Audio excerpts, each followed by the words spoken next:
You're listening to Comic Reflections, episode 59. I'm Nicholas Prom. And I'm Jeff Barnhart. All right, before we get really started today, I want to give a shout out to another podcast, a friend of the show, Bradley Tim at Feed It Comics. They're fellow members of the Rhymes with Geek Comic Podcast Network with us. Cool. And locally based here in Portland. Mm-hmm. And real cool, sticks mainly to current comics, but that's important. It's relevant. Mm-hmm. And it's got a cool segment, I think it's called From the Archives, where he and one of his co-hosts will go through and talk about something from the Silver Age or the Bronze Age that Cool. I'll have to check found it out. amusing or something. Yeah, it's pretty good. It's a good show. We'll get moving. What are we starting with? The food profiteers, because we're all worried about our food produce getting ripped off and stolen. And this is from Justice Traps the Guilty, number 39, from what, is it 1951 or 2, something like that? Yeah. 1950. It's so earnest, and all these crime ones are so darn earnest, and the crime is really bad, and this is going to be really huge, and it's just silly. But there's this food profiteers. They own this produce company trucking company that knocks off the competition, and it's run by Charles Center, the big boss. He deals in vegetables and fruit and violence. And Joe Parks is his henchman, or is he? He's a hood with a yellow streak. And his daughter, who's kind of, I don't know. Well drawn. Marvin Stein on art. Again, I'm so frustrated when I go to the Golden Age or a lot of early, or sometimes in the Silver Age even, stuff where I just cannot find the credits. Mm-hmm. It drives me nuts. Yeah. But this is really enjoyable art. Yeah. Very nice. Of course the cops send someone after them because they're is it the cops or the feds? Is it the feds? Because don't they send our guy on the scene is sent in to infiltrate this? No, he's a cop. Oh, okay. And he's mad that he can't just knock him off, but apparently the Joe Parks is actually in charge of it, and he's forcing Charles Tenner to be a bad guy. Oh, right. Okay. And so they stop this train, and so this cut a long, dreary story short. And so they blow up some tracks and delay a train. Mm-hmm. And the train comes by, and they're chasing after Joe Parks, and Joe Parks runs into the train which he delayed. If he had delayed it, he wouldn't have died. And Charles Tenner is laughing out loud at it. Yeah. So he's happy about it. But they send those the father and the daughter to jail anyway. Yeah. Because it doesn't pay. One thing about this comic, we have interesting advertising. We have a tummy flattener woman's garments, and we have something Dainty Lee fashions, and what's going on with this? You have to remember, this is still the Golden Age, and when everyone read comic books, and especially crime comic books and things like that, they have a large crossover audience. So women and girls, not just young boys, are reading comics. Mm-hmm. There's a really a good story in here called Born Bad, which totally reminds me of a story that was in Crime Suspense Stories in EC Comics. But yeah, I'm sure recycled plots in comic books is not unheard of. No. Yeah. Well, this kid is bad. His father is nice, and his cop is trying to get the kid to go straight, but he doesn't want to. Yeah. The father gives him new furniture and burns it, which is, why would you burn old furniture? Why don't you just sell it or give it away? Right. Burn it. But it had his money in it, so the kid goes off and becomes a big crime dude. Yeah. And he's on the land. He runs back to his house, and the friendly cop comes, and he tries to shoot the friendly cop, but the bad guy shoots his own father instead. Yeah. And then his father shoots him. So, and then he dies. Yeah. That's a nice cheery ending. Yeah, it was. The greatest Indian that ever lived. Now in comics, American Eagle. Oh yeah, it's a house ad for American Eagle. And it's a Western title. What's it called? Prize Comics Western. Oh well, the Prize Comics was the publisher, and then so they had their own Western. This next story I think is pretty good. It's called Terror, with art by Mort Meskin, so it's at least notable for that. Yeah, I read it, and I don't remember anything about it. Oh, that's right. This guy is he's paroled, and he doesn't want to be because his old partners, he fingered them, and he thought, and so he's on the lam running from who he thinks are his old partners, and they're really the people chasing him are the cops assigned to protect him. Yeah. And by ducking them, he gets he breaks the law, kills somebody, and then he has to go back to jail. Yeah. Okay. What a doofus. Yeah. The last one. Is paid in full. Yeah, and again, no writing or art credits, which just causes me such great consternation. Yeah, I mean, who knows? It might be something good or bad, or it might be an unknown. It might be somebody that we know. Yeah. I mean, there's some stuff that we've got for next week. That I looked. I couldn't. No credits in the book itself. And then when I looked it up, I was very surprised to find it was somebody that I really enjoy, but their style was completely unrecognizable. And their Golden Age material was so different than their stuff in the Silver Age. Interesting. I won't name names until we get to it. Okay. I'll wait with a bated breath. Oh, boy. Oh, paid in full. This guy is in debt, and a rich guy comes and spends the night with him. Because there's a storm or something. Right. So he's going to say, hey, I'll kill the guy and take his money. Yeah. And blame it on the local tramp. Right. Which, but there's a broken window in that room. So the son said, hey, I'll let the stranger take my room and I'll sleep in there. And he gets killed by his father. Yeah. And the tramp couldn't have done it either because he's already been arrested. So. Yep. Don't. Pretty awful. Yeah. It was okay. Yeah. I mean, I think that's an awful thing. Oh, These are supposed to be true crime stories. I'm like, oh, how horrible, you know. Yeah. Because the son was like virtuous and the father was kind of like, shifty. Yeah. So, but moving on, we've got some more Silver Age Green Lantern stuff. We've got Green Lantern number 47, and the story is Green Lantern Lives Again. It's written by John Broome, with classic art by Gil Kane and inks by Sid Green. Yeah. Cool story. Green Lantern dies. Well, yeah, we open up with the Green Lantern. Hal Jordan has been killed in the previous issue, apparently, and all the other Lanterns are on Oa, and they're grieving. Katmatu is crying over his body, and we see Tomar Ray is also there. Is that the bird guy? Yeah. I always liked the DC alien bird guys. I always thought they looked kind of cool, but yeah, DC has had a lot of cool ideas for alien races. So yeah, it's got story by John Broome, art by Gil Kane and Sid Green.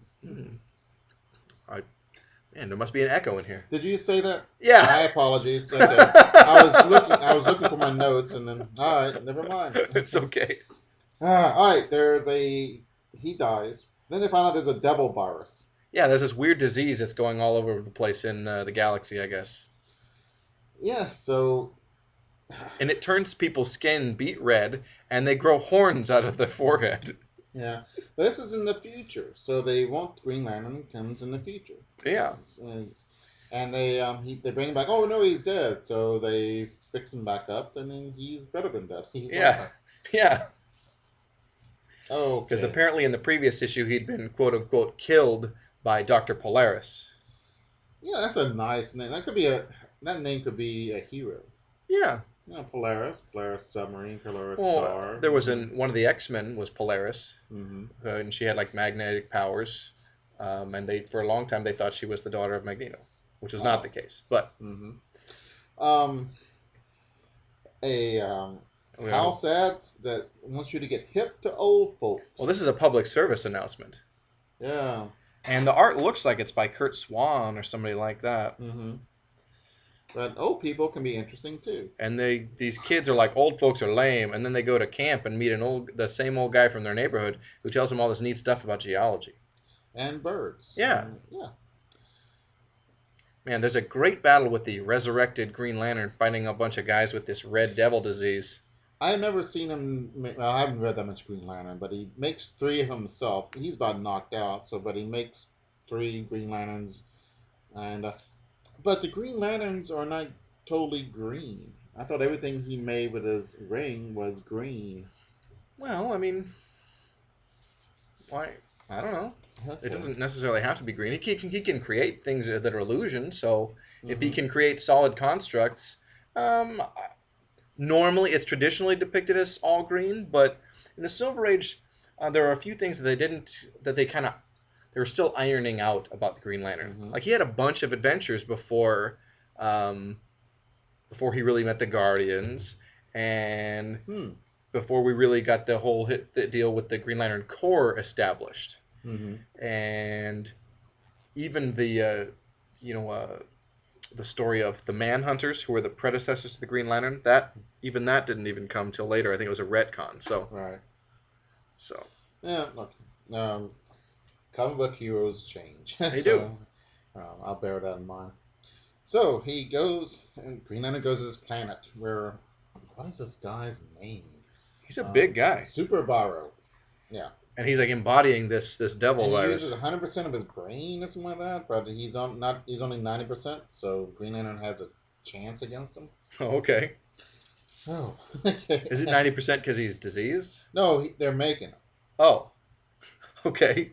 And then he's beating the crap out of Green Lantern. And Green Lantern has this oddball idea to smash him with shrubbery. Okay. And I don't know.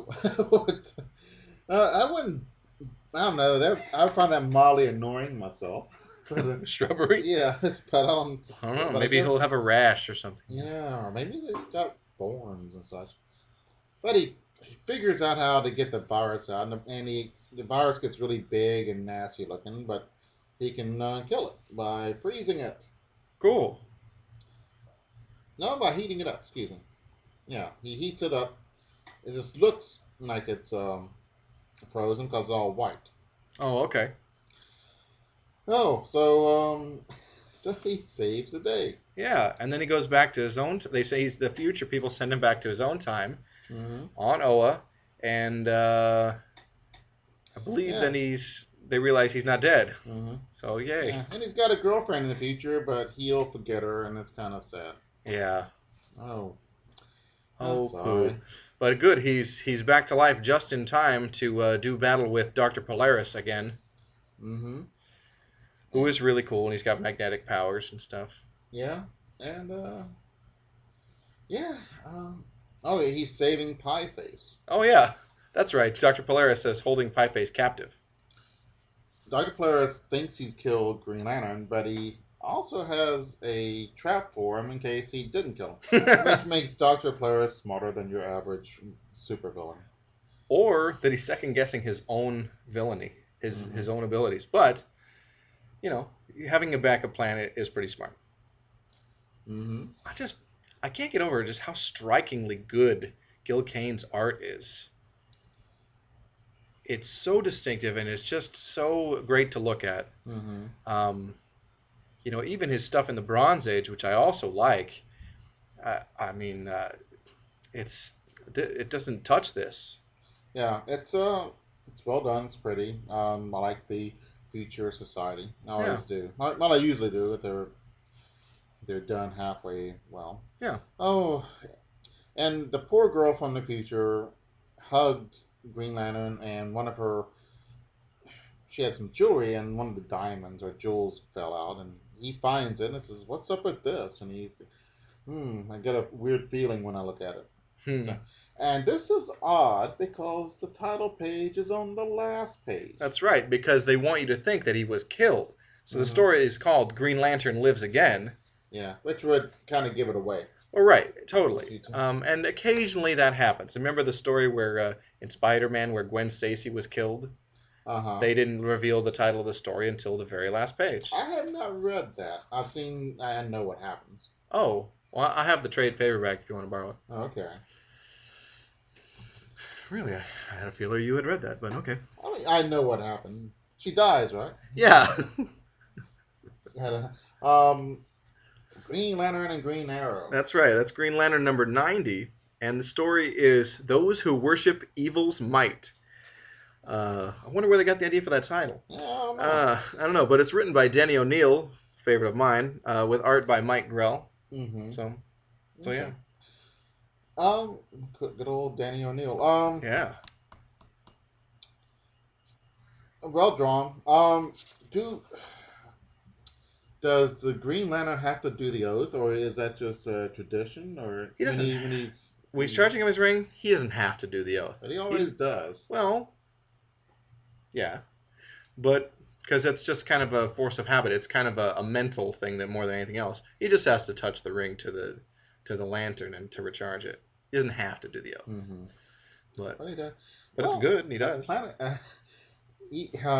They get new rings at. The Guardians give him new rings, yeah.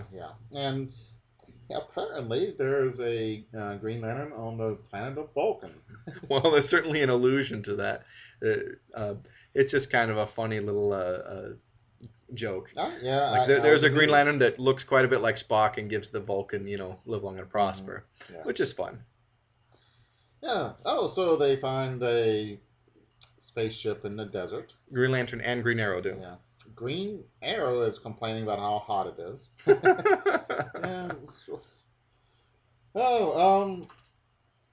So he's about to recharge his ring, and here comes somebody. And an alien asking for help. So they help the alien, and he's being pursued by these other guys. Right. And they beat up the other guys thinking they are villainous, when in reality, the guy they helped is the actual bad guy. Right. No, that's the story. I wasn't going to get the What? Don't we find that out like the next thing?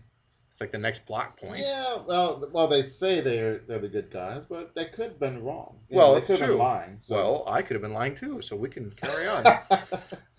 Yeah, a really cool picture of the villain in the Green Lantern shape.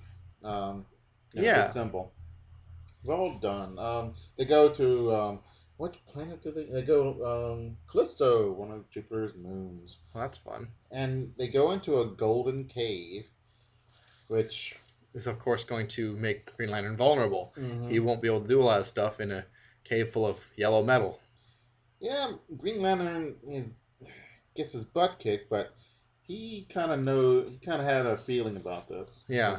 And so he I don't know, he has a green like an aura around him. Yeah, like to keep him oxygen, but he only has a little bit of oxygen. Right. Because his ring's going to run out of power. Mm-hmm. Of course, the bad guy doesn't kill Green Lantern; just lets him die. So, sigh. Yeah, it's like, is this a serial from Republic Pictures? Yeah. Like, well, we'll tie you up and tell you my entire plan, and then I'll leave you to die. Right. And you'll somehow escape. Yeah. So the spaceship has been there 40,000 years. Wow, that's pretty intense. Oh, that's right. This guy's been on the lam for that long. And he'd been chased by the good guys. Mm-hmm.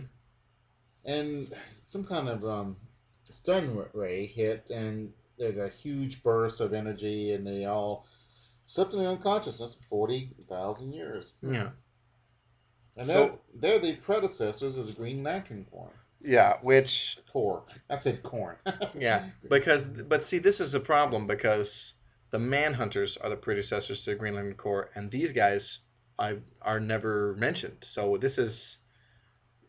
Maybe they're another predecessor. Perhaps these guys were the prototype even for the Manhunters, but I don't know. it's it's a glitch in continuity, as I feel, but it's still a fun story. To the internet. Raise our complaints. Yes. Yeah. And Green Arrow is always angry. Why do they make, why Green Lantern? Why Green Arrow? Why green? What's up with that? Is it a nice bright color? Yeah, you have to remember the 4-color process. A lot of comic character costumes are designed and, with a certain color scheme specifically to look dynamic in that old way of printing. Okay, so the 4 colors, blue, red, Well, green. it's the three primary colors. It's the 3 primary colors and black.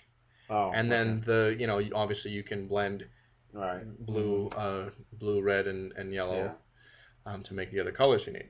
Mm-hmm. Like the Incredible Hulk in his first issue, he was gray. Right. But then the printers were like going nuts. Like, look, this is really hard to make gray and keep it consistent. Mm-hmm. And so they just changed him to green from issue 2 onward. Okay. Well. That's why you'll see a lot of things are either black or things in the shadows or machinery or stuff will be a light blue or yellow or whatever. They won't necessarily be colors that you would, gray, browns, things that you'll find in normal life. Because sometimes those are really hard to produce and reproduce via printing press. Yeah. It's interesting how art is changed by the mechanics, Well, how sure. do you do that? And yeah, at least the coloring, or for any kind of art. I mean, sure. There's constraints. Well, yeah, but it was funny. I was just thinking about this. How the shift from the Golden Age to the Silver Age, once the code was implemented, there were a great number of stories the kinds of stories you couldn't tell anymore. And so what do? We move from being lots of anthology stuff and lots of gore and spicy stuff to being more continuity heavy and more gimmicky oriented story wise. It's kind of like, okay, here's a limitation now placed on us. How do we be creative to get people to come back and read and whatever. I think the fact that the Silver Age is where serialization of stories really becomes more prominent in the comic book business. This is how I say, okay, our audience has shrunk. Here's the hook to get them to buy the next issue. Yeah, and in some ways, the Great Comic Witch Hunt was a good thing. I think some of the comics were objectionable. I think a lot of good ones were gotten away with, but I prefer Silver Age to Golden Age in most cases. I love the horror comics of the Golden Age, and now it would be fine. You'd give it to a kid today, but in the 1950s society, sure, some of that was pretty intense. So I'm never an advocate for censorship, but I think there is a time and a place for certain things. In many ways, censorship can be good for art. It makes you constraints helps creativity. Well, sure. You then have a parameter you must work within, and the Silver Age is probably the greatest creative period in comics ever. There's some of the greatest ideas in the medium came about at that time. DC, reinventing and reintroducing certain characters from new versions of characters from the Golden Age.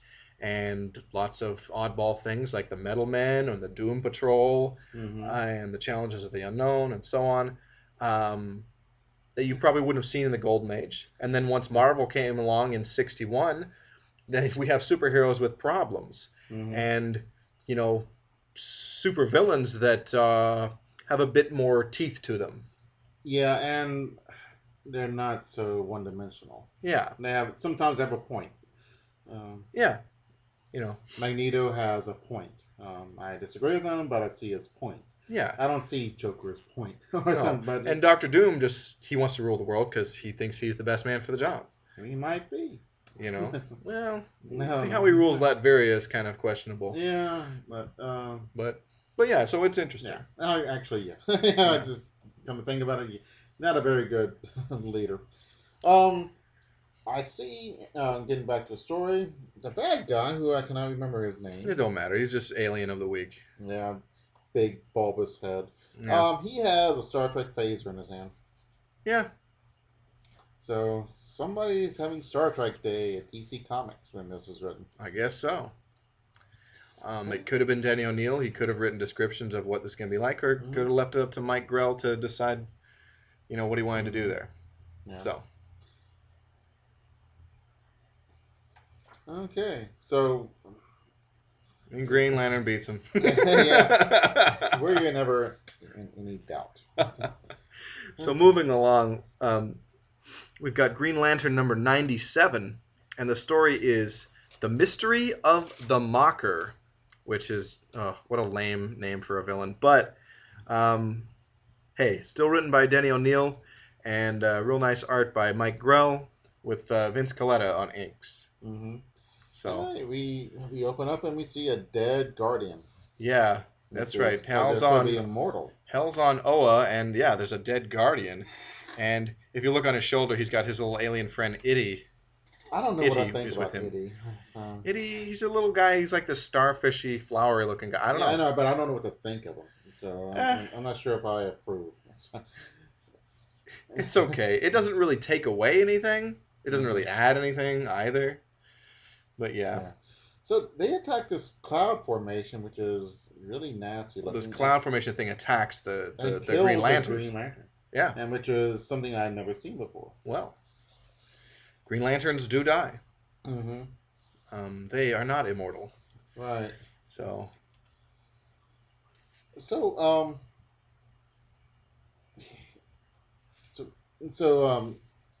Green Lantern finds a spaceship that's causing all the trouble, and he attacks it. And then he gets knocked out by gas. Yeah. So then we go back to Earth, where Katmatui? You could say Katmatui. I think it could be that, or it could be, I've always said Katmatu. So I never heard anybody say it aloud, so whatever. She is the Green Lantern of Koragar. She replaced Sinestro. Oh. Because that's their home world. Red-hued. Yeah. And she later was the wife. She was pink. She was later the wife of Green Lantern John Stewart. Mm-hmm. And then later still was murdered by Star Sapphire. Oh man. Yeah. So I always liked her. It's really a shame. Mm-hmm. Let's see. Ms. Ferris is here with Green Lantern, Green Arrow, and the Black Canary's there too. Yeah, and Ms. Ferris is getting jealous. Yeah. Yeah, Carol Ferris. I don't know. I don't know what the state of her and Hal's relationship is at this point. Oh man, they get attacked by terrorists, and one of them is named Junior Musto because there's a Senior Musto. Oh, okay. I've never heard any terrorist named Junior. And these guys call themselves terrorists, which is bonkers because nobody really assigns that name to themselves. Yeah. I don't know if anyone ever called themselves murderer. Or I don't know if anyone I guess people can call themselves thieves. Yeah. But there's probably a euphemism that thieves use. What are these guys? Who are they? They're wanting to kidnap. Was it Katma or Carol Ferris? Carol Ferris. Oh, okay, right. That makes more sense. She's rich. Yep. And Green Arrow and Black Canary kicked the crap out of them, if there was any doubt. Yeah, because they're kind of superheroes. Yeah, and the bad guys are kind of slugabeds, and they're not that good. Oh. So they capture a Green Lantern, and they bring him up to this, not a bad-looking spaceship or something. Is it a spaceship or is it a space... Station? Station. It looks more like a space station. Yeah, but I think it's a spaceship. It's okay. A capsule. Something. Mm-hmm. A something. So they have a Guardian there who's not... he's a bad guy. Oh. So he's evil, like Kona. Mm-hmm. Okay. Does Kona have the big head like the Guardians? No, he's like big and bulky and like a normally proportioned body. Mm-hmm. Because Kona was expelled from Oa before they changed into the little dwarvenness. Yeah. All right, there's a huge battle, and Green Lantern wins. Yeah, okay. Oh. But does the villain of the piece, these aliens or the Mocker, has taken control of Green Arrow. Yeah, and he tries to, but it doesn't. He shoots an arrow into him, but it doesn't do anything. Because it's like a spectral form or something like that. It's weird. Hmm. Yeah. The Mocker has a great entrance and says, "Handsome, what?"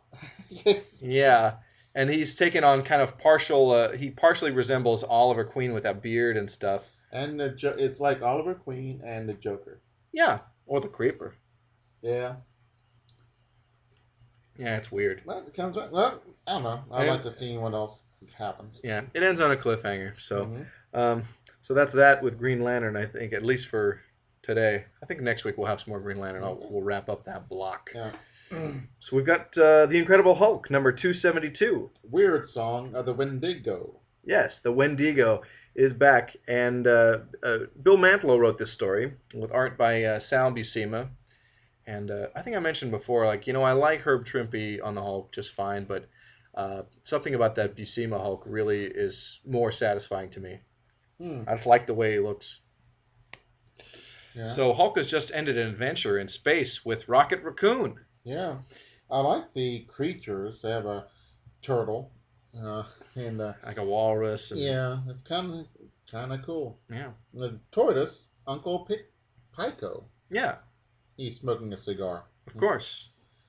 But I think after that adventure, they send Hulk on his merry way back to Earth, but he lands out in the Alaskan snow. Is it Alaskan? Not Alaskan, Canadian wilds, and it's all cold. And Bruce Banner's like, "Great, I'm gonna freeze to death." But also, there's a guy looking for Wendigo apparently, and he turns into Sasquatch. Sasquatch, who was part of the Canadian superhero team Alpha Flight. Yeah. And there's a flashback showing Alpha Flight and the X-Men fighting the Wendigo. And Aurora, which is a good Canadian name, Shaman, American Indian, Vindicator, North Star, Snowbird, and Sasquatch. Yeah. Yeah. So Wendigo is a big bad dude. Yeah. It's an evil spirit that possesses someone whenever a human commits an act of cannibalism. Mm-hmm. And in the Canadian wilds, sometimes people get snowed in and, stuck in a cabin and, oh no, well, what am I going to do to survive? I guess I'm going to have to kill my dead friend or eat my dead friend. And then they're possessed by the Wendigo. Right. And bad story. Is that the real thing? Is that the real... like the myth story? Yeah. Basically. Oh, cool.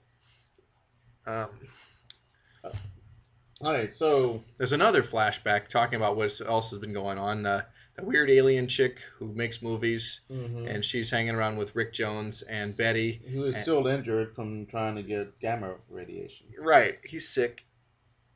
And so I think that was only a few issues before this or something like that. But anyway, Banner is in Canada.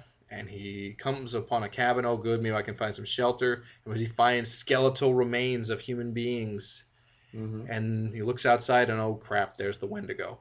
Great picture of him being frightened out of his wits. Oh, yeah. And, boy, the Wendigo is spooky. Spooky, but with limited vocabulary. Yeah, all he says is Wendigo. Right. But he's really powerful, and Sasquatch comes upon the scene. He doesn't know how he's going to beat him because even the Wendigo fought even the Hulk to a standstill. So we get the problem. Bruce Banner cannot turn into the Hulk, and so he's got to really concentrate. It's really, really hard. Yeah.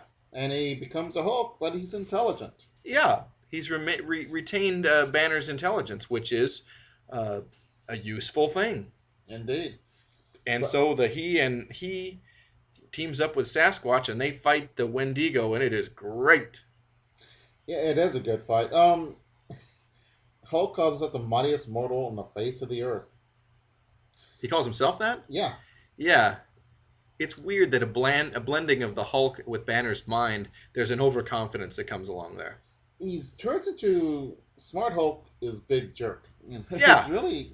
Well, you remember the Gray Hulk when he was Mr. Fix-It? He was a real jerk. I know, but I liked it then. Sure. Well, it was something different for the time.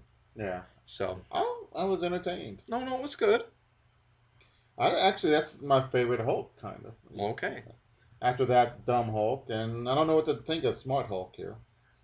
They Hulk has gone through so many permutations. He's smart, he's dumb, Hmm he's gray, He's green. He's red. no, the Red Hulk is a different Hulk altogether. Oh, really? Remember, Red Hulk is Thunderbolt Ross.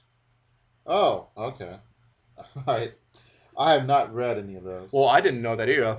At first I thought, oh, the Hulk changed color again, and then I find out it's Thunderbolt Ross. I'm like, whoa. Man, Well, I mean, what's in the water over there? Everyone's turning into Hulks. I don't even know how Ross became the Hulk. Yeah. So, but in a way, it's kind of good. It's like after a certain point, that whole shtick that Thunderbolt Ross pulls gets old. You got to do something new with him. Mm-hmm. So, enter the Red Hulk. He was having a good character journey or something, because he was the last few ones we read when he was captured. Softening up. Yeah. Yeah. But yeah, I mean, at a certain point, I think Thunderbolt Ross just kind of faded out of the picture with the Hulk, and then Red Hulk was a way to bring him back. So, yeah. So anyway, this issue, I know we segued big away from the story here, but the Hulk and the Sasquatch they subdue the Wendigo. And Sasquatch is worried, like, man, okay, is a smart Hulk going to be more trouble than he's worth? Because he feels like there's a level of savagery, like the intelligence might be slipping, and the Hulk may just be rampaging monster again soon. Right. Yeah. So well, I guess we'll see. Yeah, indeed. Maybe, will we actually? Do we have any? No, that's the end of our Hulk block.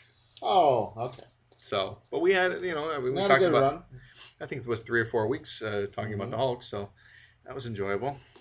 We've Okay. got an issue of the Inhumans. It's number 7. The Uncanny Inhumans. Well, yeah. Well, I'm not sure what uncanny means. well, I mean, what does the word canny mean? Smart. So, Doesn't it? yeah, kind of. I don't know. I don't know. It just reads well. That's Yeah. what it is. Mhm. But the Inhumans, it's issue 7 of their series, and the story is called A Trip to the Doom, which is kind of an awkward sentence, but Doug Munch wrote this, and we've got art by Gil Kane with Don Perlin on inks. Yeah. All right. There. So you see the contrast between Gil Kane's art in Silver Age Green Lantern stuff as opposed to his work at Marvel in the 70s.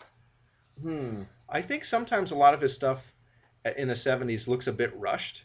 I think probably he was more in demand than he could keep up with. Maybe he's getting older.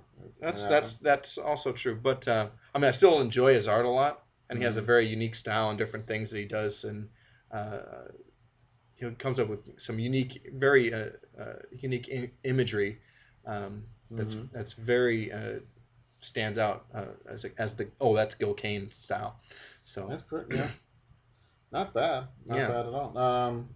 The artwork and the story is interesting. Yeah. The Uncanny Inhumans, which I am not particularly aware of. Now, the Inhumans, of course, came from the pages of the Fantastic Four. Medusa, Black Bolt. We've got Lockjaw, the dog that travels in space. Triton, Karnak, and Gorgon. This is the royal family. And and Crystal as well. They're gonna leave Attilan to go on some mission. I don't remember the whole story here. Yeah, I think they just wanted to leave Earth because they were treated badly or something. Something, but they're going somewhere, and they're leaving. I think Crystal or somebody else to kind of lead the Inhuman race in their absence. Yeah, Pietro's left behind. Well, yeah, Quicksilver, who is a mutant, but he is the husband of Crystal. He's angry, like he always is. He doesn't want to split, but then he realizes, they explain to him, like, we're leaving y'all behind because we trust you to take care of our people. So he has to be kind of taken down a peg, because he's so hot-headed. Right. So they go to this planet and they get attacked. Yeah. And they come down and there's this massively huge bug, which is metallic, a robot bug. I mean, we're talking about size of a city. And in fact, it is a city. Yeah. in fact, each of its limbs is a city, Mm-hmm. and they end up getting involved in kind of there's a rebellion against the leaders of the city, against the people who are basically in the ghetto of like a particular limb Mm-hmm. of this insect. And so the social commentary factor comes into play here. Right. Um, There's a poor section who's in revolt. yeah, So you don't really know. I guess they might have a point of view, but they're also revolting. So yeah, I don't know whose side are we supposed to be on, and we yeah. don't know. You remember that episode of Star Trek with the two guys, so the one side black and one side Mm-hmm. white? It's kind of like that. The guy was a rebel and an anarchist, the guy that was on the lam, but Mm-hmm. then Frank Gorshin's character was like just a nasty person, and he was just like he was basically a Nazi. Mm-hmm. So they were both kind of like at fault. Yeah. They Mm-hmm. both had evil qualities and positive qualities. So, Right. Oh, the great Frank Gorshin. oh yeah, Kind of an. It's up to. It's because of Frank Gorshin, I think, that Batman got popular because his Riddler was wonderful. oh yeah, and I think we mentioned before, like Joker is the main, he is the number one Bat villain, but on that show, Joker takes a backseat to the Riddler. Mm-hmm. And that show is really what made the Riddler a major villain. He was a recurring villain, but he was no bigger a Mm-hmm. deal or more popular than, say, Calendar Man or the Signalman, who are both lame. Yeah. Yeah. They were. But the guy that developed the show picked up a recent issue of the Batman Mm-hmm. that happened to be a Riddler story that brought him back after like 10 years Mm-hmm. and said, "This is what I want to show, something bright, something flashy." And so that first episode of the Batman TV show is basically adapting that story, I believe. Yeah. And it saved DC Comics. I don't know if they would have lasted without because they were going downhill. They Um, really. well, Marvel was really stealing their thunder in the Mm-hmm. early to mid 60s, and in the 50s and 60s, Batman had really tanked Mm-hmm. in sales and everything. They're doing all these goofball novelty stories that are working great for the Superman books, but Mm-hmm. and Superman's just the popularity is great on the Mm-hmm. stands, but Batman's is dwindling. The opposite effect is happening. So Yeah. the TV show was the shot in the arm that not only kept Detective Comics from being canceled, but also reinvigorated a flagging comic industry. I mean, like Mm-hmm. people read more Marvel comics, and any comic books in general because of the popularity of the Batman show. Other companies who didn't normally do superhero books came out with superhero books, Mm-hmm. with varying quality. Tower Books came out with Tower Comics, and we got the Thunder Agents. Mm-hmm. This is all out of that Well, groundswell of mm-hmm. popularity from the Batman TV show. But and the Batman TV show was two tiered. And then the kid, you watch it straight. Wow, they're gonna get out of this. Yeah. This birthday cake that's massive. It's gonna blow up. Yeah, But then as an adult, you're getting all the little end jokes and the Yeah. goofy camp. yeah, Which so and you're laughing. right. And before that, a comic book movie show was directed towards little kids. Sure. Period. Yeah, Um, except for the Superman cartoons done by the Fleischer Studios. yeah, which are wonderful. And, They are. and you can just watch them just for the They're, sheer artistry of it. I mean, yeah, they're from the '40s, but good grief, they are still some of the best animation that I've ever seen. They're terrific. Mm-hmm. Um, But before the Batman TV series, You're right. adults did not watch. The comic Adventures of Superhuman TV show Yeah. was maybe another exception, but it still didn't have the.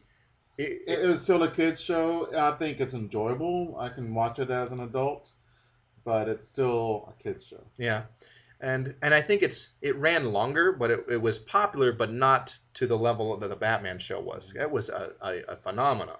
Yeah, but only for 2 years. So Yeah, and then the third third year season went, wasn't. because Yeah, because- but I do love Batgirl. They cut the budget and sets looked a lot cheaper. Yeah, third season there's some things. Dozier tried to do 2 shows. He tried to do Green Hornet and Batman at the same time, and both suffered. Yeah, which is a shame because I enjoyed Green Hornet. I think I did when I watched it, but I don't know if Sure. I'd enjoy it now. But Yeah. Bruce Lee is wonderful, Yeah. and I guess you know that the Green Hornet was known as the Kato Show in Hong Kong, Yeah. which amuses me to no end. No, So, I like that a lot. And I love the whole story where they wrote it, the episode where the Green Hornet came on Batman, mm-hmm. and they wrote it so like, hey, Bruce Lee, Kato has to lose the fight to Robin, and he's like, no way, so.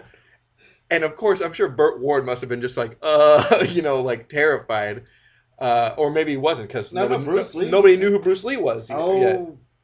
He was known around Hollywood because he was teaching all kinds of people. Yeah, his fame was growing, but then they changed it to like have it come out as a draw, and I guess Bruce Lee was okay with that. He told people, and I guess Bruce Lee spread the rumor that he was going to really beat the hell out of Robin, and Burt Ward was terrified. Wouldn't you be? Oh yeah. But you can understand Bruce Lee's point. He was probably the greatest martial arts fighter in the world. Sure. And to be beaten up by Robin, unless Robin it's still Robin. Yeah. Oh, and I don't know. It could have been a really big, beefy Robin, but it was still just the name. I feel like the Batman TV show is kind of where people think, oh, go and think Robin is lame. I think before that, people were like, yeah, Robin. Oh, I've never been a big Robin fan. He's okay. I'm a bigger fan of him when Dick becomes an adult. Oh, as Nightwing? Well, as Nightwing, but if you go to Earth 2, he's an adult Robin. And just has a costume with pants and stuff. Interesting. But I like adult Dick, and then I like the third Robin, Tim Drake. He's really great. So there's some good things about Robin. So, but anyway, what's going on with the Inhumans in this comic? Yikes! So they get onto the ship and they find out about the rebellion. Yeah. And they don't know, do we get involved in this or not? And they end up getting involved in it whether they want to or not. Right. And so they blow. Oh, there's a panel but you got to turn the comic book sideways to read. Yeah. Which kind of breaks up the reading, but it's kind of cool too. So I'm not sure what I think about it. Well, the leader of the revolution is kind of a jerk, though. He's gonna blow himself up or something like that, right? Yeah. So sometimes people do that. Mm-hmm. So they blow up. They have a big cannon and they destroy the city. Yeah. Which is one of the legs. So now I'm not sure. The creature is going around sucking the big walking city. Is going around sucking up water and trying to find more fresh water. Yeah. Earlier, and I looked at it before. It looks like the city, the path it's taken is curved. Yeah. But now it's a full circle. I'm not sure if it was going in a circle before or now. It's. I think that last page reveal kind of says yes, it's in a circle, and so this is. No, but I'm saying, was it going in a circle beforehand? Oh, I see what you're saying. But because we're losing the limb now, it can only go in a circle. Yeah, that's a possibility. But see, I think ultimately it's trying to make a statement about society and revolution and consumerism and stuff. Yeah, it's kind of a 70s Marvel type of story. Yeah, because the circle will not become vicious until the water runs out. Right. And in the meantime, life in the crippled city goes on and on and on. Yeah, and so I think the Inhumans split and they're off on their journey or their quest more. So this is really interesting. We're the next book we're going to talk about, we're going to spend this episode and then two others following talking about the Invaders, which is Roy Thomas's 70s revival of Marvel's Golden Age characters. Mm-hmm. And we've started off with the Invaders, number 1. The story is The Ring of the Nebulas. Again, Roy Thomas wrote it. And I just got that pun. Rings of the Nibelung. Yeah. Yeah, Okay. and they're fighting Nazis. Mm-hmm. And Frank Robbins and Vince Coletta on art. Mm-hmm. So Oh, once again, we come into a England with. We did this before. did we? Yeah, when we came into England in the comic book, and there was an air raid going on. Yeah. What So, comic was that? for crying out loud, Captain America, probably. No, I don't think that. Okay. Wait a minute. I'm probably wrong. Oh, Maybe it'll come to you. Yeah, Winston Churchill meets him and all that stuff. Oh, it was. Hang on, that was the All-Star Squadron. Mm-hmm. Yeah, and it was cool because we saw members of the Justice Society meet the Blackhawks. Mm-hmm. That's right. That was cool. Yeah. Oh, the whole gang's here. And Roy Thomas wrote that as well. Mm-hmm. Roy Thomas is one of the great writers in comics, Mm-hmm. and he's also one of the greatest comics historians ever. If you want to know anything, this guy knows everything about these Golden Age characters, and if there was not much to know about him, Mm-hmm.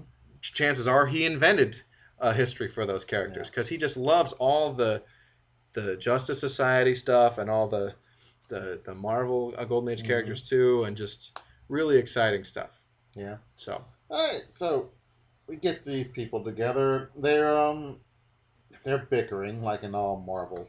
Of course. Yeah. It's Prince Namor, the Submariner, the original Human Torch, and Toro, and Captain America and Bucky are the Invaders. Yeah. Not a big Bucky fan.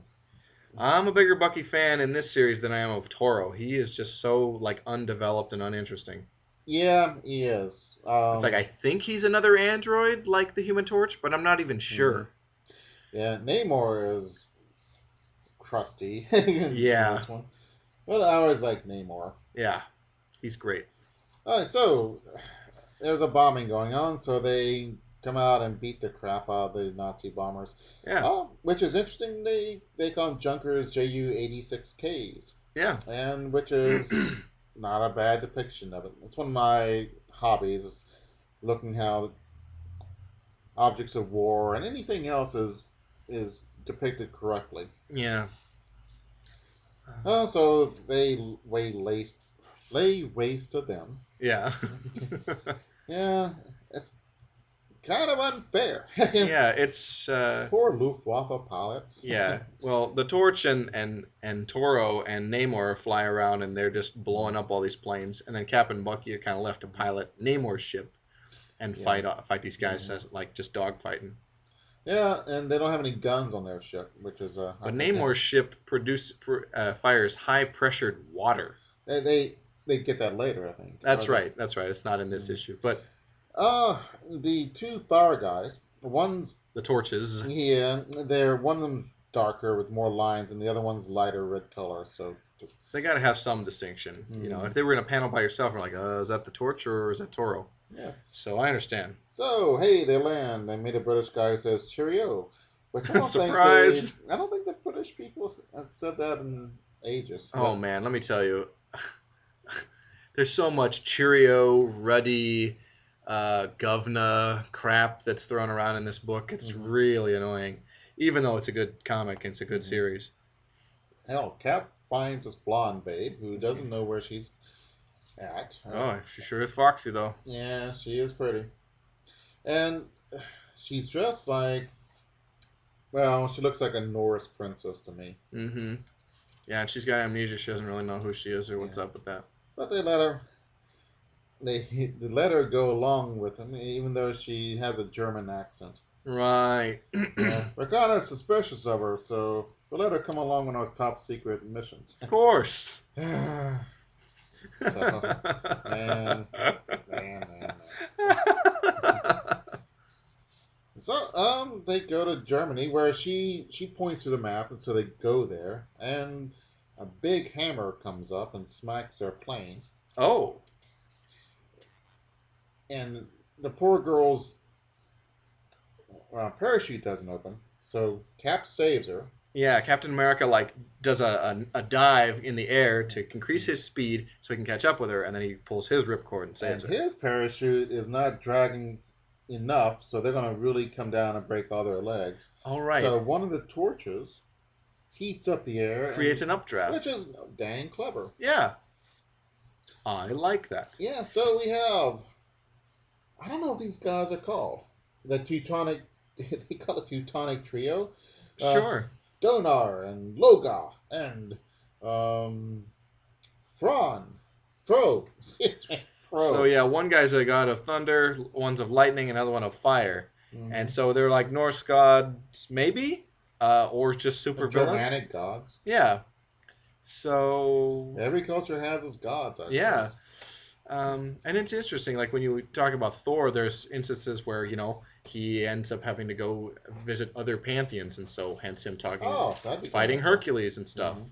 Yeah. So, Hercules is a cool character in the Marvel comics. I enjoy yes, him. he is. I like Hercules a lot in the Marvel comics. It's like when Thor left the Avengers the first time, it's like they kind of created Hercules to be a Thor replacement. Mhm. But he's a great character on his own, too.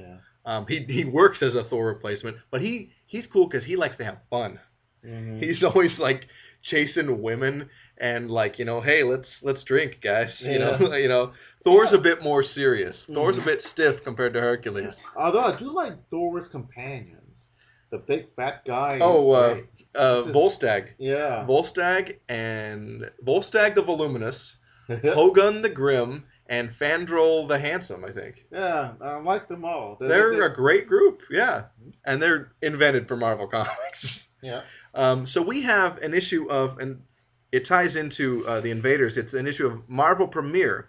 It's issue number 29, and the story is Lo, the Liberty Legion. Roy Thomas wrote it. Art by Don Heck and Vince Colletta.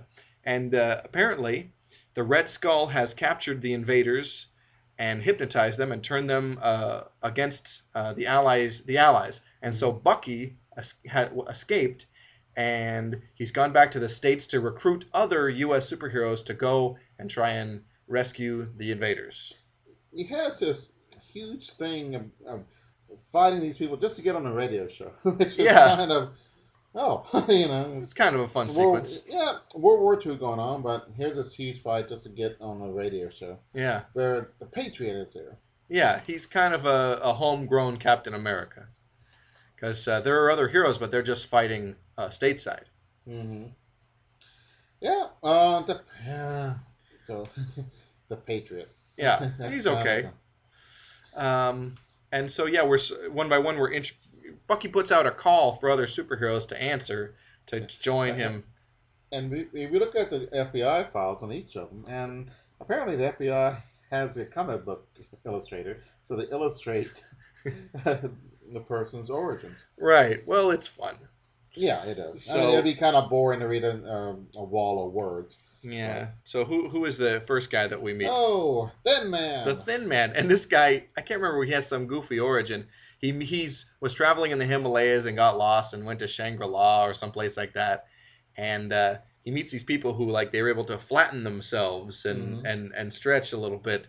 And he gets the ability to do that, too, from them. To be ultra thin. Yeah. And The Thin Man is a wonderful series of movies. Right. And which is referenced in the comic as well. Mm-hmm. And they are, I'm glad they do. Yeah.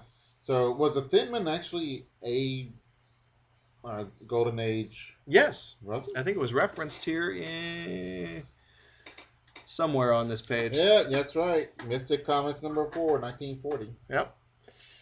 And Let's see. We got the Wizard, and they make fun of his name. Yeah. But he got a blood transfusion from mongoose blood because he was bit by a cobra, and somehow that cured him and gave him super speed. We're not kidding. Yeah, man, that's lame. But, and there's the Red Raven, who was raised by like a lost race of bird people or something, and there's Ms. Marvel. No, Miss America. Miss America, excuse me. Get it right. Sorry. Oh, she electrical something or another. Gave her powers. Yeah. So she can fly, and I think she's got strength and stuff. Yeah. And then there's the Blue Diamond. This guy, like an explosion of diamonds went into his body, and instead of killing him, they like became part of his body, and now he's like Diamond Hard. Yeah. Okay. Super strength and invulnerable. Pretty good power. And he's like a professor. Mm-hmm. Yeah. He's kind of a reluctant superhero, too. Professor. He's like, I don't know if this is for me. Yeah.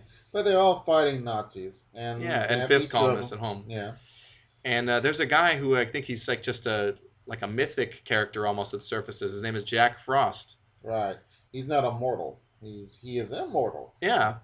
And he's got, ice and freezing powers, so that's useful too. Mm-hmm. He stops a Nazi spy who was going to assassinate Bucky and these gathered superheroes.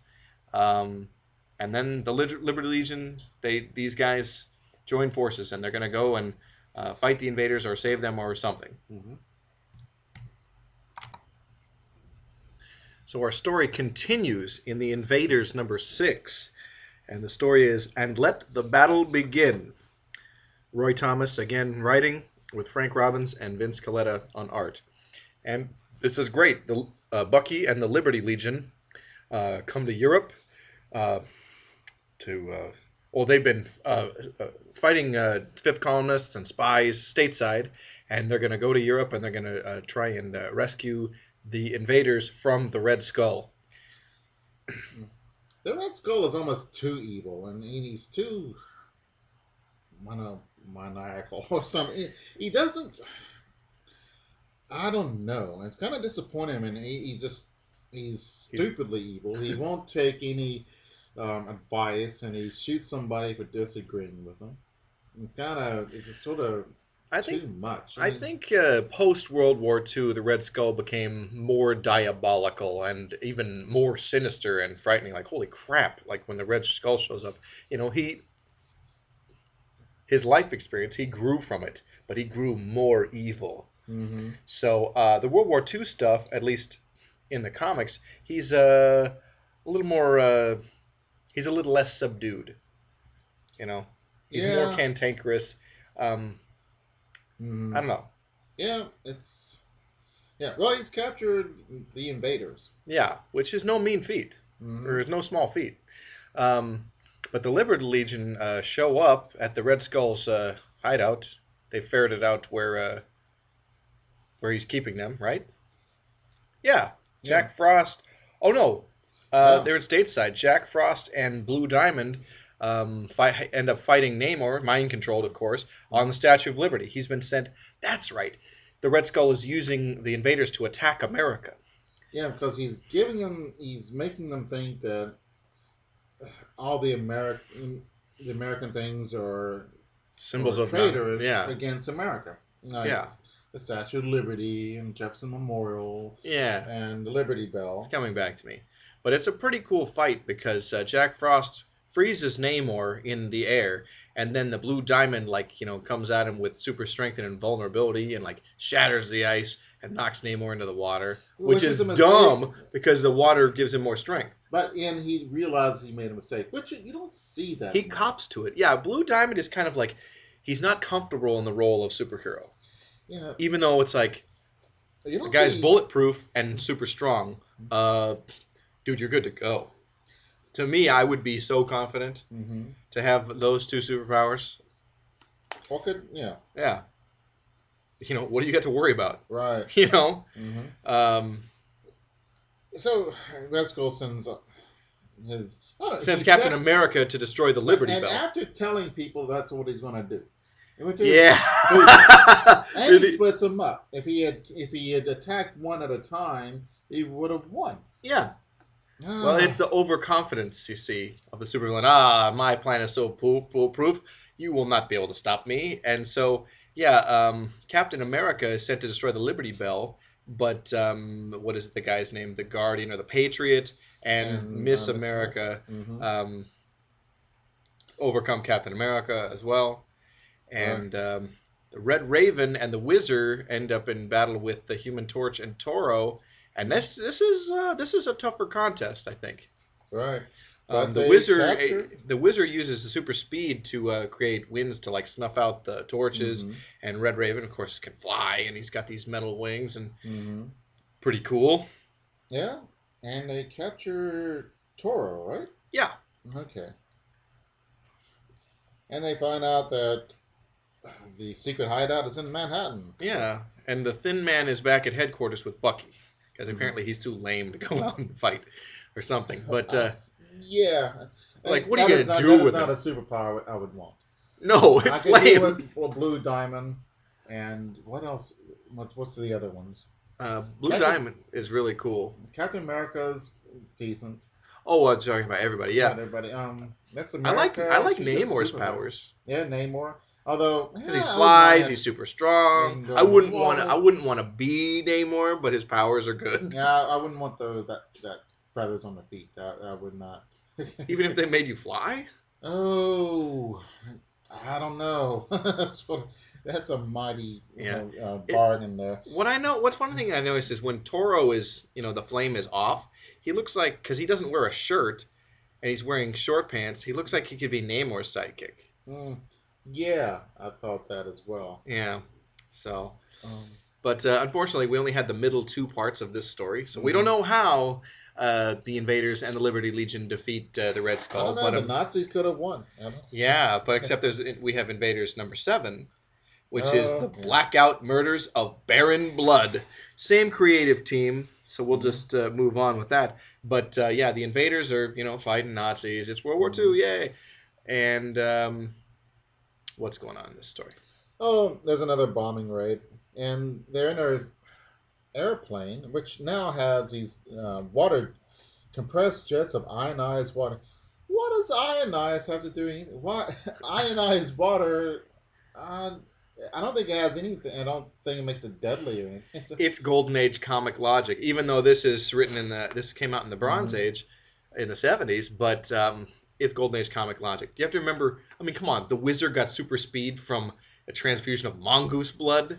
Yeah, The it can happen. the original Flash was exposed to hard water and got super Yeah. speed. Mhm.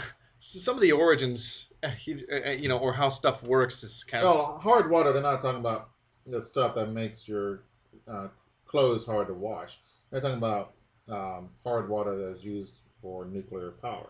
Oh, So it's a okay. that's I think they're going to remake a movie, but the Germans trying to make an atomic bomb in Norway. It's called at Telemark, Okay. and the British sent a commandos in there and blew it up. And they made a movie called Heroes of Telemark, and they're remaking one that's coming out next year or so. Okay. But they're using hard water. Ironically, and I think that the guy who was in charge of the project knew it would not make a atomic bomb, but didn't want Hitler to have an atomic bomb. Well, okay. And but yeah. So, anyway, the story the invaders beat some Nazis, and then they have some downtime in London, and I think Cap and Bucky and Toro are going to go out in the town, and Human Torch decides to go off on his own and he sulk. is, because he's sad. He's An android. Android. And yet he has human feelings and stuff. So yeah. And he meets this pretty British girl. And saves her from Baron Blood. Yeah. Who is a Nazi vampire. Yeah, it's kind of yeah.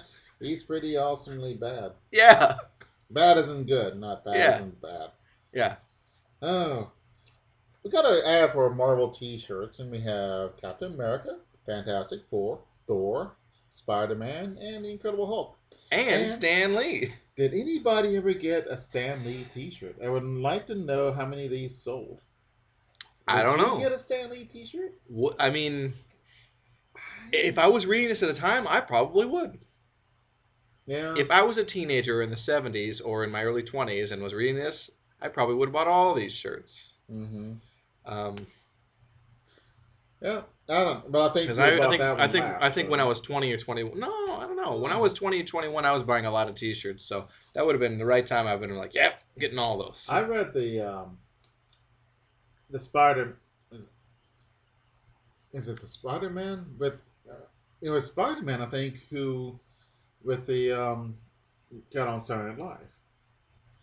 And they had a It's an issue of Marvel Team Up, and it's Spider-Man and the not yet ready for primetime players. That's right. John Belushi loved that. Yeah. But the guest at Saturday Night Live was our friend Stan Lee. Okay. And they're saying, well, he's no Chevy Chase, but he's pretty good. So I bet he really wanted to be a host on Saturday Night Live. Oh, sure. That would be a hoot. I mean, and it's so funny when you see the Marvel comic people in comics. Mm-hmm. Um, I just think of all the times that in DC they managed to put Julie Schwartz into a story, either as a cameo or something. Mm-hmm. Um, But did they put him in as himself though? Sometimes, yeah. And in fact, we've got some stuff coming up that will. Hmm. I won't tell you what, but you'll spot it, and it'll be fun. Okay. So, but yeah, the Human Torch saves this girl Jacqueline from Baron Blood. Baron Blood gets away, but a friendship is forged. Yeah. And she go meet his father, or the girl's father, And Lord who- Falsworth, who is Union. Union Jack, who was Britain's first superhero in World War One. Yeah. Great name. Yeah, and great costume. Was there actually a Union Jack? In real life? One, but not in real life. But was it? Are Is you this asking? a golden age? Or did they invent this character for this series here, or was it? I want to say that they invented him for this series here, but he could have been in the golden age of comics. Dang it, I wish I'd have actually looked that up. I've always thought, I'd see Union Jack here and there and thought, oh, cool character, but I never looked into his history, so I don't know if he was invented for this book or the golden age. Listeners, come, let me know. I mean, I'm going to look it up on the internet after the show anyway, but Yeah, what was the organization he had? I don't know he what was it's just part of the called. British intelligence or something like that. With Phantom Eagle, a hooded young American flyer, the Crimson Cavalier, a fabulous French swordsman, valiant pair of my fellow Britons, Sir Steele, and the Silver Squire. And these guys, there was a group that this was a part of. What were they called?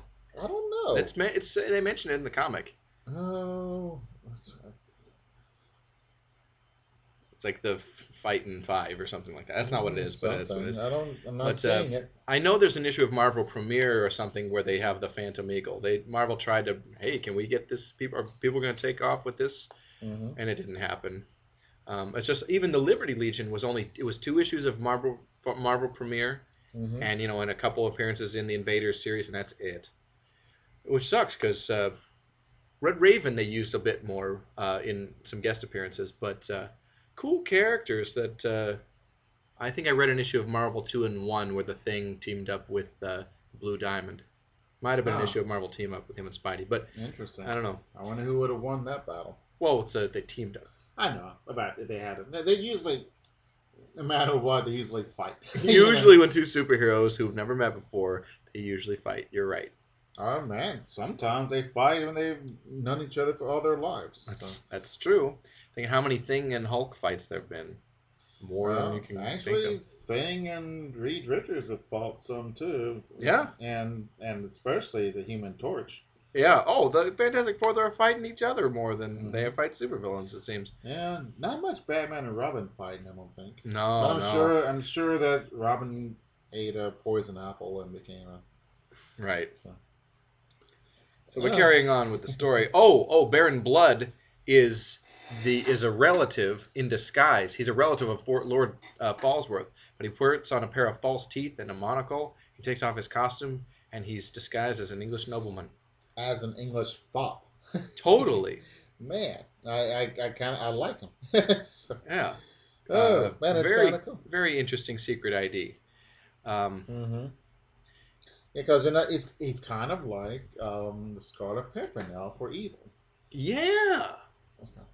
Man, did you ever see the Scarlet Pimpernel with Sir Ian McKellen as No. the Scarlet? It's great, and he's young, and he's dashing, and he's sword fighting. Wow. It's a good picture. So look that up. So we're gonna round off today's episode with several issues of Kona, Monarch of Monster Isle, and this is from Gold Key Comics. And we start with issue number 11, and the lead story is The Lost Valley of Night. Couldn't find writer credits, but art is by art. That's the artist, and that's Sam Glanzman. What's he known for? other stuff at Gold Key, which we'll talk about Okay. in the future. It kind of the front page looks like The splash panel. splash. Oh, always okay. It looks like the haunted tank and all those guys. Yeah, yeah, Really it's a lot like those DC War comics of that splash panel. Not so much later on. Right. But Oh, well, Sam okay. Glanzman's art's pretty good. Yeah, it's kind of like we got a family. It's like a Johnny Quest family, although the mother's living, but she's annoying because she's always worried about the kids, and Right. which of course is exactly right. But I'm not sure why I'm annoyed by this. But it's she's got a nice dress though, with lots of roses on it. Yeah. Yeah. Oh, they got a lot of neat equipment, and they go. Yeah, All, I think the father's a scientist, and it's a family. They got two young ish kids, and they just kind of have adventures and stuff. And they know Kona, who is, well, the monarch of Monster Isle. He's kind of a Tarzan type, except lives on a island full of prehistoric dinosaurs and stuff. He's a super genius, or super wise, and Yeah, but he's technologically behind. yeah.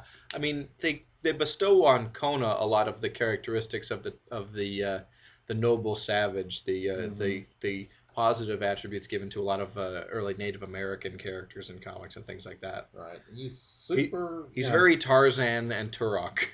Right. But he has to fly the plane, and they let him. Yeah. He's almost a Superman, Ubermensch. Yeah. I don't know. He's just very rugged, but very noble, and he's doesn't make many mistakes. no. The folks, they take their seaplane and switch it out for a hovercraft. They're looking for something. First, they got a hydroplane. Oh yeah, And hydrofoil. then they get a hovercraft. Yeah. But I think I can't remember where their expedition is. They're going somewhere. And they land, they get stuck. Their hovercraft gets stuck. Mm-hmm. And then Kona has to fend off this giant crocodile. Yeah, they go to the Amazon. Oh, yeah, okay. Massive. Massive crocodile. Then a huge sloth. Yeah. Which I don't think would be very dangerous unless you bugged his kids or something. I don't know. Again, it's fiction. But yeah, Kona kills him. And he needs to. Yeah. Again. So they find these Neanderthals, and apparently these Neanderthals are, because of where they are becoming stupider and stupider. Yeah, they're evolving in reverse, and they're gonna die out. So they want to try and help these people, but initially they attack the Kona and the family. Right. But Kona beats a couple of them up, and then they realize that they worship the kids or something because of some prophecy. Yeah. Oh. I'm not. Yeah. I don't know about. I'm not sure I'm a Kona fan. I'm afraid. Although, I like this goofball talking. Where are the children? Once Kona will ask gently, but next time. Yeah. Oh. Yeah. I thought these were they were fun, but at times they were kind of a drag. These Kona Kona. will find the answers. To Kona, they will speak. Yeah. Oh. So. Oh man, but it's good fun. Although I don't know, there's something wrong with it, but I'm not sure why. Maybe it's too earnest, and there's not any humor in it, or something is off, and it makes it a chore to read these. Yeah. They read fairly quickly, which I was grateful for because I wasn't all that into Kona myself. Yeah. We just have these 3 issues. We won't talk about them next Hurrah! episode. So. Okay. Oh, That was that made you? Jeff happy. Yeah. Yeah. Oh, So anyway, but some of it's beautiful. The explosions are cool, and really, something stupid. They got to get over this this river of lava. Yeah. I said, we'll take the hovercraft and blow it out and lower the temperature. You need 1,000,000 billion hovercraft to do that. Yeah, turning on a fan isn't gonna cool off lava so you can walk across it. I thought that was crap, but how are we going to get them across there? Okay, how about this? Yeah. Can't think of anything better. Yeah, there's a backup story with Anak, who I guess is a cave boy, and the story is The Cave of Fear. Mm-hmm. Art again by Sam He's Glanzman. got a friend who's a a cobra, and a monkey, and a gorilla, or something. Oh, man. And an elephant, I think. Oh, no. Yeah. And they all have names, which I'm not going to repeat because it's stupid. Yeah. But There's there's a forest fire. Yeah, and there's a scary cave. So Anna goes in and says, "Oh, it's wind blowing through this hoop, and it's glowing, as it's glowing." So he looks at it. No, it's just nitrate harmless, or something. Yeah. But yeah, there's a hole at the top of the cave that making wind blow through it, going ooh. So Annex just plugs up the hole and then leads the animals to safety. Yeah, he saves the animals. I mean, it's like, what can you do in a 4-page backup story? Not much. Mm-hmm. So, Oh, but wrong way. But next we have Kona number 18, and the lead story is Undersea Peril. Yeah. Okay. Something blows up. I'm not sure whose it is in the very beginning. The splash panel. Yeah. So the splash panel is the first page after the cover, or it can be a splash panel be in the middle. There can be splash panels. I mean, sometimes books they break it up into chapters, and there'll be a splash there. Sometimes we'll see a full page splash or a 2-page splash in the center. But sometimes you'll have one large panel in the front and two or three smaller below it. That's still a splash panel. It's kind of like the movie poster for that story, other than the cover. Okay. So. All right. They're fighting. Okay, we got Kona and his pals. They're fighting Krim, Dr. Fax. Yeah. Oh man. Krim has this. What is it? It's a whaler. So that's right. what a whaler looks like. That's interesting. And he's a whaler pirate because whaling. There's been a moratorium placed on whaling or something. I think in this story. He just happened to be on a whaler, I think. Oh, I thought this was story he was about whaling. He wanted to beat some guys and then get back to getting the whales. I'm thinking of something else entirely. I didn't catch that, but then I'm not sure. Maybe you know what? Maybe I'm going back and I'm thinking of that Gorgo story that we read because that had whalers. Right. That's what I was thinking of. Whoops. I'll just let you go. I'm sorry. All right. The Navy sends a Catalina, which is a cool boat plane. If I was a rich man, I would buy. Very good. I went and saw that recently. It was great. Yeah. I would want a boat plane. I think they're so cool. Like a spruce goose. I don't know if I want that. I'm just fooling. Yeah. But it's almost too big to fly. It's almost too big to fly, right? Yeah, that's what Howard Hughes found out. Yeah. But the Catalina is big and it's graceful looking. Yeah. But you can land on any water, so yay! Yeah, so it'd be nice. All right, so they check out this ship, and the kids go on with Kona, which is kind of stupid because they'll just get themselves into trouble, and they do. It blows up, and so. The kids get out, and Kona gets sunk into the bottom of the sea. Where he fights an octopus. Well, he's saved by an octopus, and the octopus fights him. Right. It's a pink octopus. So, yeah, why not? Yeah. But Krim is hiding down in his undersea capsule. Yeah. His base. It's a fantastic new base. It's actually kind of cool. Oh, we see Kona with a bunch of sucker marks on his face. That's kind of cool. Yeah, he was harmed by the octopus, the suckers, the hooks and stuff. Yeah. They left marks. All right. So this is happening all outside of Monster Isle, which is... Yeah. That's probably why this story I found so tedious. Because there's no, monsters in this story really fighting. What are you talking about? That's the problem with the thing, is it's so absurd. So they're gassing the island. Oh, that's right. Because now I remember, Krim wants to take control.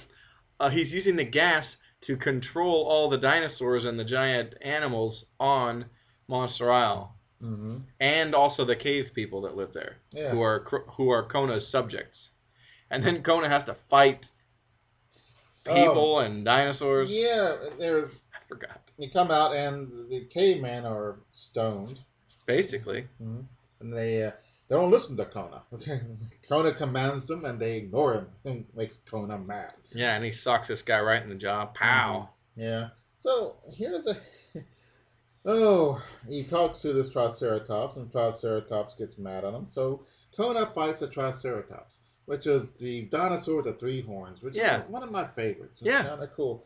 But the idea that any human being besides Superman can fight a Triceratops, Hulk would have trouble with the Triceratops. Remember when he fought that kind of Triceratops? Oh, it was like last week. He fought Droog, that like Triceratops man. There go your notes. Yay! Yeah. Well, who needs notes? Kona no need notes. Oh man, but yeah, he wrestles this Triceratops, and it's not very believable. Yeah. And then he gets a scuba gear on, because Kona knows how to scuba. Kona knows scuba. So I feel he talk like Tonto in my mind. Well, they all do, and this was a Saturday Night Live skit. Was that Tarzan, Tonto, and Frankenstein? Yeah, I love that. I did too. Oh, I forgot all about that. Yeah. So, but they all, Hulk talks like that, and you could. They're interchangeable. They're interchangeable. They're monosyllabic. I don't know what you call it. It's a monosyllabic heroic archetype. Yeah. If you want to get technical. It's not Pigeon, because Pigeon has. It's broken English. Yeah. It's low vocabulary, but yeah. Yeah. But I love it. And Bizarro talks like that too. Me am Bizarro. Beauty am ugly, Yeah, good old Bizarro. Ah, yeah. So, Kona fights these three guys, and they run back to tell Krim that they got their butt kicked. Krim somehow sends a sperm whale against Kona. Yeah, I don't know how he was going to use gas underwater, but yeah. Yeah. Because wasn't he controlling the other stuff with the gas? Mm-hmm.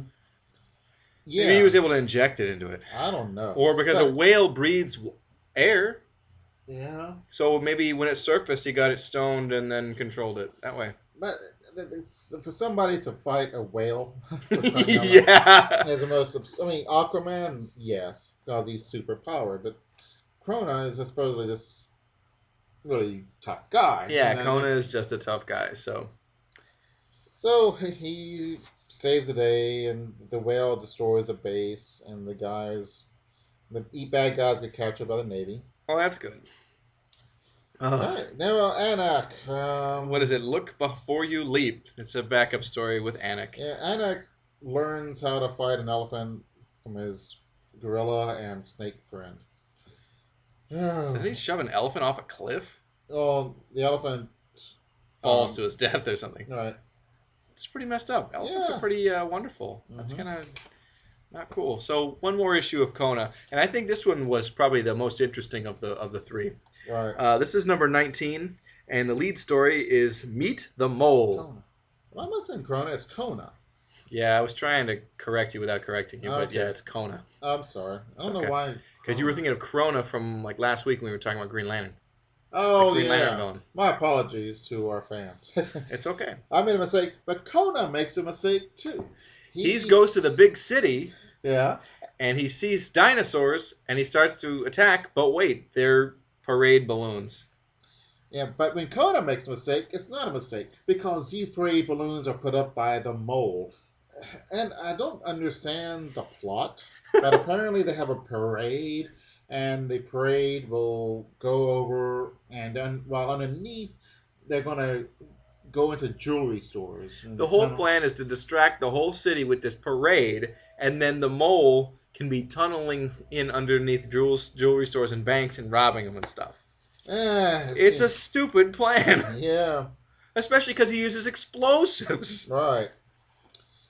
Oh. But he thinks that the noise of the people and the bands they won't notice explosions. Right. So anyway, Kona stumbles in on this plot. He's under the sewer, and oh man. And the mole is this like diminutive fellow, and he's just goofy looking. He's like Mole Man. Yeah, he is kind of like the Mole Man. Which came first? I wonder. Oh, the Mole Man. This is what 1966. Yeah, Mole Man was 1961. Very similar. But also has characteristics of the Dick Tracy character, the Mole. So, if anything, it's probably ripping off the Dick Tracy character. Probably. Um, Oh, so they're trying to find out what's going on. Kona goes into the sewers, and the kids follow stupidly, and they trip, and the mole captures them. Then Kona comes back and fights, and the mole puts a silencer on a revolver, which cannot work because on a revolver there's a gap between the cylinder and the barrel Okay. where gas escapes and makes a sound. So, okay. because do you ever see that in the movie? That means people don't know what they're talking about. Also, silencers got to be a lot larger and Right. they don't really silence; they make it less loud. More like a muffler. Yeah. My gun muffler. Mhm. Silencer just sounds cooler. Yeah, Anyway, kinda Kona's does. fighting the mole and his henchmen, and Oh, yeah. there's an explosion. Mhm. Convenient. Oh, the kids are, by the way, tied up and captured, and Kona's trying to rescue them. There's an explosion that conveniently takes place underneath a scientific lab and stuff, and then all these weird mutated animals come loose. And Kona, Is it the mole's stuff or is it? Nope, he didn't create those guys. They were just there. Yeah, that's right. It's just a convenient plot The device. city is the best place for a laboratory of evil creatures. Of course. But it's really cool when Kona fights them. He's like cutting their heads off. Right. It's pretty rad, actually. Actually, yeah, it was. Man, there's some nasty things. Big lizards and Giant insects and stuff. Yeah. And they're all like man-sized. mhm. But it's pretty sweet. Yeah, Yeah. he cuts this one's head right off. Yeah, Kona no play. Yeah.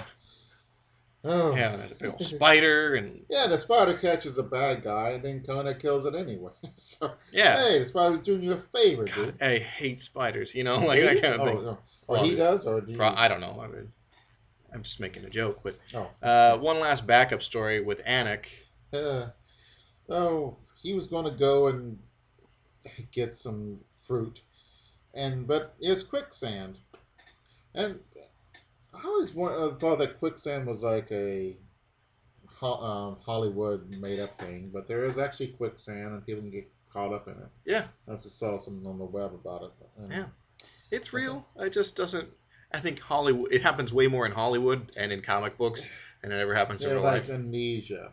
People. Man, people get amnesia all the time. It's actually really rare, or Mhm. pretty rare. Uh, It's rather uncommon. It's not an everyday occurrence like in soap I would operas like or amnesia. comics. It'd be interesting to have amnesia or to self-induce amnesia when you go see a movie or read a comic book. Be like the first time you read or seen a movie. Wouldn't Oh, that be awesome? I would love to read X comic book for the first time. I'd love to read Watchmen again for the first time. Mhm. Read something that's got a holy moly, Yeah. this is really intense or something really impactful, and Mhm. get that reaction the same every time. That'd Yeah. be great. That would be. Yeah. But oh well. Yeah. But Anik has Stupid some. brain. Anik cuts down a tree to get across the quicksand, he and then saves an antelope. oh yeah, and then he gets the fruit by Yeah. walking across a tree. Yay! Behold, this time Anak was a teacher of the lesson. Danger must not always be avoided. By planning carefully, you can conquer it. All right, thank you, Conquered. Anak. Yeah. So, Jeff, what did we learn today? I just said it. Oh, that Kona sucks. That's what we learned today. You okay? Laughing like a carradine over here. Oh. What? Actually, this batch, the Green Lantern was okay. The Invaders, I don't know, except for the big reveal at the end of Baron Blood was a English fop, Yeah. which was kind of cool, and Yeah. the rest of it, it was okay, but it wasn't great. Right. And you would think it'd be, I was expecting more. Yeah. Because I've read some Invaders I enjoyed. Yeah. They're not bad, but Kona is, it's leaden. There's no life to it. Yeah. And that Inhumans issue was just, it was okay. Yeah. But that Hulk was a good issue. I think we ended our Hulk Is that block. an important issue? Is that like Does, I think the following storyline is, oh, we're gonna have some intelligent Hulk stories. right. So I mean, it's not like, oh, I lost it this next, because a lot of times In something fact, big will happen and they'll lose it. I want to say that's issue. 1981 or two, Yeah.